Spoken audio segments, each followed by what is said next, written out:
அதிகரித்து வரும் உச்சக்கட்ட பதற்றமும் பலஸ்தீனிய கைதிகளை விடுதலை செய்யாமல் அவசரமாக மீண்டும் போரை ஆரம்பிப்பதற்கு திட்டமிடும் நெட்டன்யாகுவும் இதற்கு பிறகு ஹமாஸ் தரப்பினர் என்ன செய்ய போகின்றார்கள்? நெட்டன்யாகுவின் புதிய நிபந்தனைகளுக்கு அடிபணிய போகின்றார்களா? அணிவகுப்பு நிகழ்வுகளை முழுமையாக நிறுத்தப் போகின்றார்களா?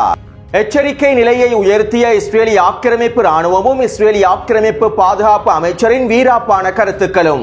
தெற்கு சிரியா முழுமையாக இஸ்ரேலிய ஆக்கிரமிப்புக்கு சொந்தமென அறிவித்த நெட்டன்யாகு.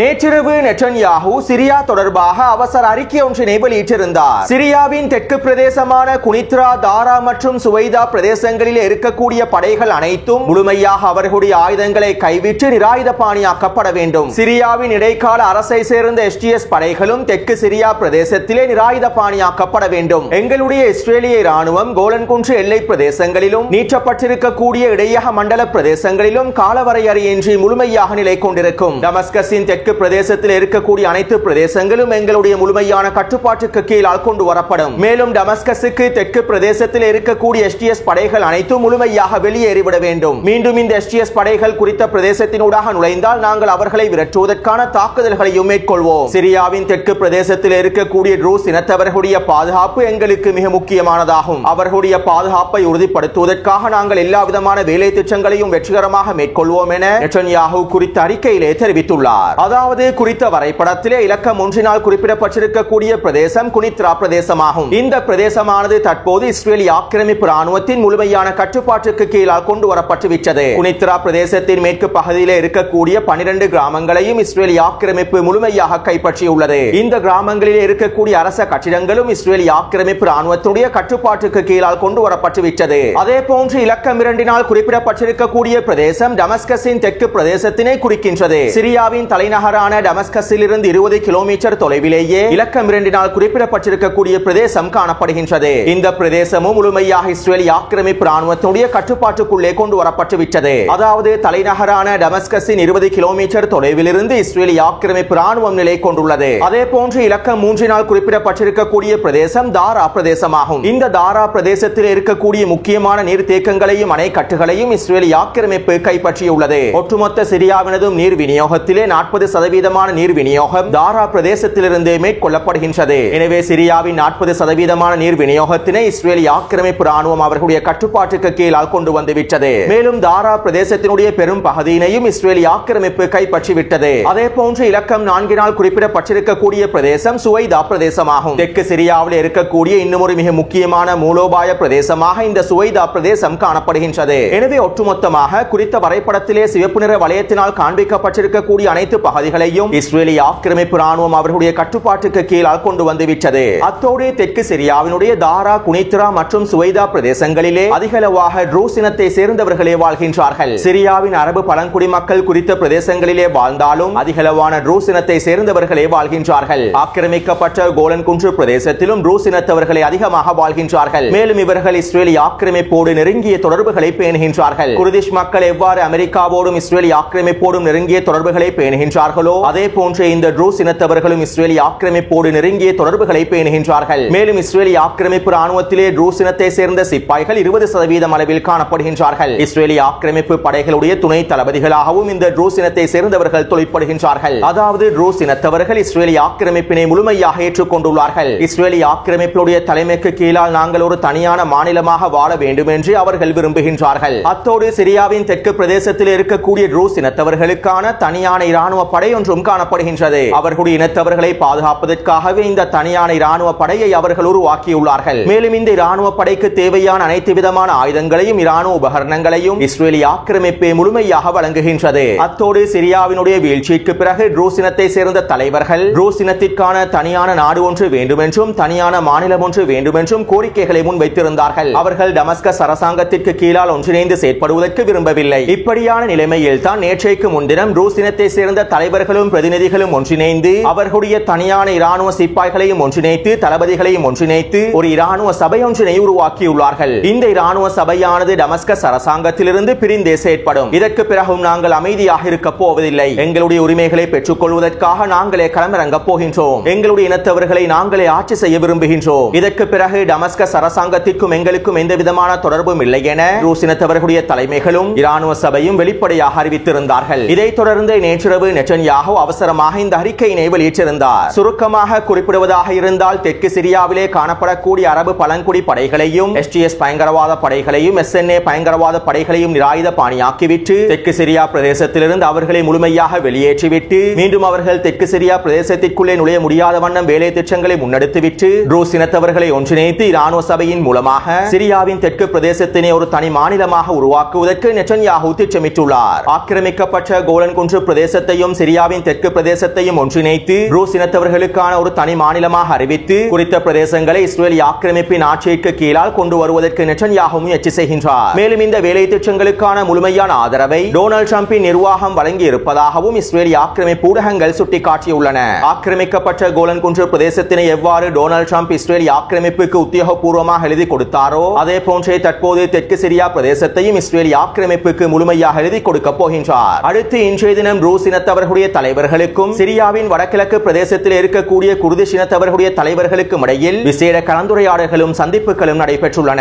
இந்த கலந்துரையாடல்கள் இஸ்ரேல் ஆக்கிரமிப்பின் தலைமையில் தான் நடைபெற்றுள்ளன. சிரியாவின் வடகிழக்கு பிரதேசத்தினை குர்திஸ்தான் நாடாக அங்கீகரிக்க வேண்டும் என்றும் குர்திஷ் மக்களுக்கான தனிநாடு உருவாக்கப்பட வேண்டும் என்றும் கடந்த 3 மாதங்களுக்கு முன்பே இஸ்ரேல் ஆக்கிரமிப்பின் பாதுகாப்பு அமைச்சர் வெளிப்படையாக குறிப்பிட்டிருந்தார். மேலும் அமெரிக்காவும் சிரியாவின் வடகிழக்கு பிரதேசத்தையும் ஈராக்கின் வடக்கு பிரதேசத்தையும் ஒன்றிணைத்து குர்திஷ் மக்களுக்கான குர்திஸ்தான் தனிநாடு ஒன்றினை உருவாக்க வேண்டும் என்று பல்வேறுபட்ட வேலை திட்டங்களையும் முன்னெடுத்திருந்தது. இதற்கமைவாகவே சிரியாவுடைய வடகிழக்கு பிரதேசத்தில் அமெரிக்கா தொடர்ச்சியாகவும் நிலை கொண்டிருக்கின்றது. எனவே சிரியாவின் தெற்கு பிரதேசத்தினை ரூஸ் இனத்தவர்களுக்கும் சிரியாவின் வடகிழக்கு பிரதேசத்தினை குர்திஷ் இனத்தவர்களுக்கும் வழங்குவதற்கு இஸ்ரேல் ஆக்கிரமிப்பு இந்த அடுத்த கட்ட பேச்சுவார்த்தைகளையும் மேற்கொண்டு வருகின்றது. கடந்த 2 மாதங்களுக்கு முன்பு காணொலிகளில் குறித்த வரைபடம் தொடர்பாக சில முக்கியமான விடயங்களை நான் தெரிவித்திருந்தேன். சிரியாவினுடைய வீழ்ச்சியானது இதை நோக்கித்தான் நகர்ந்து கொண்டிருக்கின்றது என்பதனையும் தெளிவாக குறிப்பிட்டிருந்தேன். இதற்கமைவாகவே தற்போது நெட்டன்யாஹுவின் அறிக்கைகளும் வெளிவந்துள்ளன. சிரியாவின் ஒட்டுமொத்த தெற்கு பிரதேசத்தையும் இஸ்ரேல் ஆக்கிரமிப்புக்கு சொந்தமான பிரதேசம் என்றே நெட்டன்யாஹு இந்த அறிக்கையின் மூலமாக தெளிவுபடுத்தவும் விரும்புகின்றார். அத்தோடு நெட்டன்யாஹுவின் இந்த அறிக்கைகளுக்கு எதிராக தம்பி ஜூலானி இன்னும் எந்தவிதமான எதிர்ப்பு கருத்துக்களையும் வெளியிடவில்லை.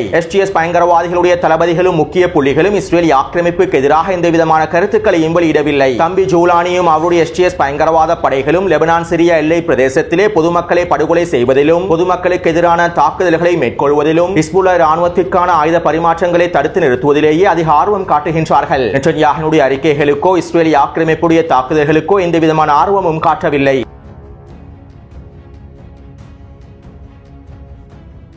5 மாதங்களுக்கு முன்பு சையீத் ஹசன் நஸ்ருல்லா அவர்களை படுகொலை செய்வதற்காக நாங்கள் எந்த போர் விமானங்களை களமிறக்கினோமோ எங்களுடைய எந்த விமான படைகள் களமிறக்கப்பட்டிருந்ததோ அதே போர் விமானங்களும் விமான படைகளுமே சையீத் ஹசன் நஸ்ருல்லாவின் இறுதிச் சடங்கிலே களமிறக்கப்பட்டிருந்தன. எங்களுடைய வெற்றியினை காண்பிப்பதற்காகவே நாங்கள் போர் விமானங்களை களமிறக்கி இருந்தோம் என இஸ்ரேலி ஆக்கிரமிப்பு ராணுவத்தினுடைய தலைமை அதிகாரி தெரிவித்துள்ளார். அதே போன்று இஸ்ரேலி ஆக்கிரமிப்பின் பாதுகாப்பு அமைச்சர் இவ்வாறு தெரிவித்துள்ளார். சையீத் ஹசன் நஸ்ருல்லாவினுடைய இறுதிச் சடங்கிலே எங்களுடைய போர் விமானங்களும் விமானப்படைகளும் பறந்தன. இதன் மூலம் நாங்கள் அனைவருக்கும் ஒரு விடயத்தினை தெளிவுபடுத்த விரும்புகின்றோம். இஸ்ரேலை அழித்து இஸ்ரேலை தாக்குவதாக அச்சுறுத்தி அனைவருடைய இறுதி முடிவும் இவ்வாறு தான் அமைந்திருக்கும் என்பதனையே நாங்கள் இதன் மூலமாக உலகுக்கு தெளிவுபடுத்தியுள்ளோம். இஸ்ரேலுக்கு எதிராக இருப்பவர்களின் இறுதி முடிவு இவ்வாறு தான் அமைந்திருக்கும். மேலும் நீங்கள் இறுதிச் சடங்குகளை மேற்கொள்வதில் நிபுணத்துவம் பெறுவீர்கள். நாங்கள் எப்போதும் வெற்றி கொண்டாட்டங்களையே மேற்கொள்வோம் என இஸ்ரேலி ஆக்கிரமிப்பின் பாதுகாப்பு அமைச்சர் தெரிவித்துள்ளார். அத்தோடு லெபனான் பாராளுமன்ற உறுப்பினர் ஹசன் ஃபதுலுல்லா அவர்கள் இவ்வாறு தெரிவித்துள்ளார். எதிர்ப்புக்கு எதிரான அனைத்து போர்களும் சூழ்ச்சி திட்டங்களும் தியாகிகளின் காலடியிலே சிதைந்துவிடும். ஹிஸ்புல்லா எதிர்ப்பின் பாதையில் உறுதியாக இருக்கின்றார். ஒவ்வொரு போர்க்களத்திலும் ஹிஸ்புல்லாவின் இருப்பானது உறுதியானது.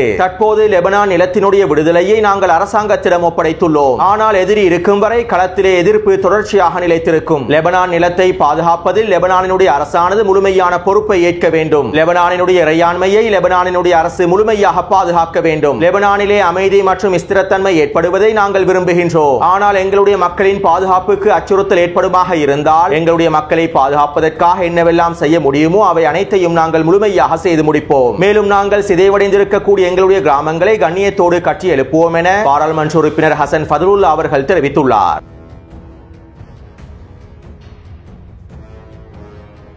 இஸ்ரேலிய ஆக்கிரமிப்பு ஒப்பந்தத்திற்கு அமைவாக பலஸ்தீனிய கைதிகளை விடுதலை செய்ய வேண்டும். நேற்றைக்கு முன்தினமே 602 பலஸ்தீனிய கைதிகளை முழுமையாக விடுதலை செய்திருக்க வேண்டும். இந்த 602 பலஸ்தீனிய கைதிகளில் 50க்கும் அதிகமான ஆயுள் தண்டனை பெற்றிருக்கக்கூடிய கைதிகளும் உள்ளடங்கியிருந்தார்கள். மேலும் மிக முக்கியமான தலைமைகளும் உள்ளடங்கப்பட்டிருந்தார்கள். இப்படியான நிலைமையில் தான் நெட்டன்யாஹு ஒப்பந்தத்தினுடைய விதிமுறைகளை மீறி பலஸ்தீனிய கைதிகளை விடுவிக்க முடியாது என அறிக்கைகளையும் வெளியிட்டிருந்தார். இருப்பினும் நேற்றிரவு பலஸ்தீனிய கைதிகள் விடுவிக்கப்படுவார்கள் என்று எதிர்பார்க்கப்பட்டிருந்தது. ஆனால் நேற்றிரவும் நெட்டன்யாஹு இதற்கான உத்தரவை வழங்கவில்லை. மேலும் நேற்றிரவு இஸ்ரேலிய ஆக்கிரமிப்பின் பாதுகாப்பு அமைச்சர் ஊடகங்களிடம் இவ்வாறு தெரிவித்திருந்தார். நம்முடைய நாடானது ஒரு சிக்கலான மற்றும் முக்கியமான காலகட்டத்திலே இருக்கின்றது. நாங்கள் ஒவ்வொரு நாளும் மகிழ்ச்சி மற்றும் வழிகளையும் கடந்து செல்கின்றோம். எங்களுடைய கைதிகளை முழுமையாக மீட்டெடுப்பதற்காகவே ஹமாசுடன் ஒப்பந்தம் மேற்கொள்ளப்பட்டது. காசாவிலே நிரந்தர யுத்தத்தினை ஏற்படுத்துவதற்காக நாங்கள் எந்த விதமான ஒப்பந்தத்தையும் மேற்கொள்ளவில்லை. எங்களுடைய இலக்குகளை நாங்கள் முழுமையாக அடைந்து கொள்ளும் வரை இந்த போரை நாங்கள் நிறுத்தப் போவதில்லை. ஹமாசிடம் இருக்கக்கூடிய எங்களுடைய பணைய கைதிகளை மீட்பது எவ்வளவு எங்களுக்கு முக்கியமான இலக்காக இருக்கின்றதோ அதே போன்று காசாவிலே ஹமாஸினை முழுமையாக அழிப்பதும் காசாவின் நிர்வாகத்திலிருந்து ஹமாஸை முழுமையாக வெளியேற்றுவதும் எங்களுடைய முதன்மை இலக்காகவும் காணப்படுகின்றது. இந்த இலக்கை அடையாமல் நாங்கள் ஒரு பொழுதும் இந்த போரை நிறுத்தப் போவதில்லை. அதே போன்று வெஸ்ட் பேங்க் பிரதேசத்திலும் ஹமாஸை நாங்கள் முழுமையாக அழிப்போம். எங்களுடைய யூதா மற்றும் சமாரியா பிரதேசங்களை முழுமையாக மீட்டெடுப்போம். எங்களுடைய ராணுவம் வெஸ்ட் பேங்க் பிரதேசத்திற்குள்ளே எந்தெந்த பகுதிகளுக்குள் நுழைந்திருக்கின்றதோ அந்த பகுதிகளுக்கு மீண்டும் பலஸ்தீனிய மக்களால் மீள திரும்பவே முடியாது. நாங்கள் வெஸ்ட் பேங்க் பிரதேசத்தில் இருக்கக்கூடிய முகாம்களில் இராணுவ தளங்களை அமைத்து முழுமையாக அங்கே நிலை கொண்டிருப்போம் என இஸ்ரேலிய ஆக்கிரமிப்பின் பாதுகாப்பு அமைச்சர் தெரிவித்துள்ளார். இதைத் தொடர்ந்து நேற்றிரவு இஸ்ரேலிய ஆக்கிரமிப்பு ராணுவம் எச்சரிக்கை நிலையை உயர்த்தியது. காசாவை சுற்றி இருக்கக்கூடிய எல்லை பிரதேசங்களிலும் பிலடெல்பியா எல்லை பிரதேசத்திலும் ரஃபாவின் கிழக்கு எல்லை பிரதேசங்களிலும் இஸ்ரேலிய ஆக்கிரமிப்பு ராணுவம் எச்சரிக்கை நிலையை உயர்த்தியது. ஒரு போருக்கு தயாராகும் சந்தர்ப்பத்தில் தான் இஸ்ரேலிய ஆக்கிரமிப்பு ராணுவம் இவ்வாறு எச்சரிக்கை நிலையை உயர்த்தும் என இஸ்ரேலிய ஆக்கிரமிப்பு ஊடகங்களும் தெரிவித்திருந்தன. மேலும் குறித்த நிலைமை தொடர்பாக எடியோ ஊடகத்தினுடைய இராணுவ ஆய்வாளர் இவ்வாறு தெரிவித்துள்ளார். ஹமாஸினுடைய அணிவகுப்புகளையும் நிகழ்வுகளையும் ஊடக பிரச்சாரங்களையும் மாத்திரம் நிறுத்துவது நெட்டன்யாஹுவின் நோக்கமல்ல. ஹமாஸினுடைய அணிவகுப்புகளை நிறுத்துவதற்காக மாத்திரம் நெட்டன்யாஹு பலஸ்தீனிய கைதிகளை விடுதலை செய்ய வேண்டாம் என அறிவுறுத்தவில்லை. நெட்டன்யாஹு முதலாவது கட்டத்தின் ஒப்பந்தத்தினை நீடிப்பதற்காகவே இவ்வாறு செயற்படுகின்றார். இரண்டாவது கட்ட ஒப்பந்தத்தினை செயற்படுத்தாமல் முதலாவது கட்ட ஒப்பந்தத்தினை முழுமையாக நீடித்து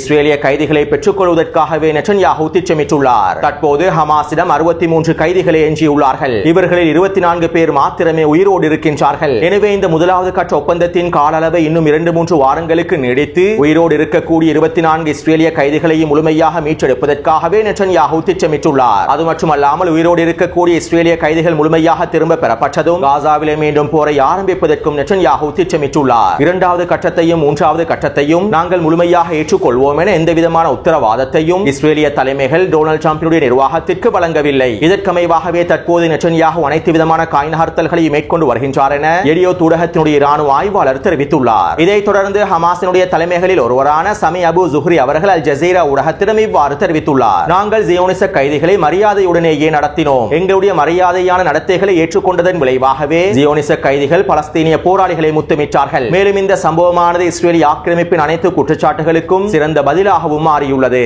அத்தோடு நாங்கள் பலவீனமான நிலையில் இருந்து கொண்டு இந்த பேச்சுவார்த்தைகளை மேற்கொள்ளவில்லை. நாங்கள் களத்திலே உறுதியாகவும் வினைத்திறனோடும் இருக்கின்றோம். இதனால் இஸ்ரேலிய ஆக்கிரமிப்பு எங்களுக்கு ஆணையிட முடியாது. ஹமாஸ் பலஸ்தீனிய தேசத்தினதும் பலஸ்தீனிய மக்களினதும் ஒரு பகுதியாகவே இருக்கும். மேலும் ஹமாஸ் தொடர்ச்சியாக நீடிக்கும். காசாவின் நிர்வாகத்திலிருந்து ஹமாஸை நீக்கிவிட முடியும் என நீங்கள் கனவு காண்கின்றீர்கள். அத்தோடு ஒப்பந்தத்திற்கு அமைவாக எங்களுடைய 602 பலஸ்தீனிய கைதிகளையும் இஸ்ரேலிய ஆக்கிரமிப்பு விடுதலை செய்ய வேண்டும். இதற்கான அழுத்தங்களை மத்தியஸ்தர்களை இஸ்ரேலிய ஆக்கிரமிப்புக்கு வழங்க வேண்டும். இல்லாவிட்டால் நெட்டன்யாஹுவை சம்மதிக்க வைப்பதற்கான அடுத்த கட்ட அழுத்தங்களையும் நாங்கள் வழங்குவோம் என ஹமாஸினுடைய தலைவர்களில் ஒருவரான சமி அபு ஜுஹ்ரி அவர்கள் தெரிவித்துள்ளார். அதாவது ஹமாஸ் தரப்பினர் நெட்டன்யாஹுவின் கோரிக்கைகளுக்கு இணங்கவில்லை. நெட்டன்யாஹுவின் கோரிக்கைக்கு அமைவாக அணிவகுப்புகளை நிறுத்துவதாகவும் பணை கைதிகளுடைய பரிமாற்றத்தை மேற்கொள்ளக்கூடிய விழாக்களை நிறுத்துவதாகவும் ஹமாஸ் தரப்பினர் குறிப்பிடவில்லை. ஹமாஸ் தரப்பினர் இதனை மத்தியஸ்தர்களிடமே ஒப்படைத்து விட்டார்கள். நாங்கள் ஒப்பந்தத்திற்கு நேர்மையாக நடந்து கொள்கின்றோம். அதே போன்று எதிரியும் ஒப்பந்தத்திற்கு நேர்மையாக நடந்து கொள்ள வேண்டும். அதற்கான அழுத்தங்களை மத்தியஸ்தர்களை வழங்க வேண்டும் என ஹமாஸ் தரப்பினர் அவர்களுடைய நிலைப்பாடுகளில் உறுதியாக இருக்கின்றார்கள். எனவே தற்போது பதற்ற நிலைமையானது உச்சகட்டத்தினை அடைந்துள்ளது.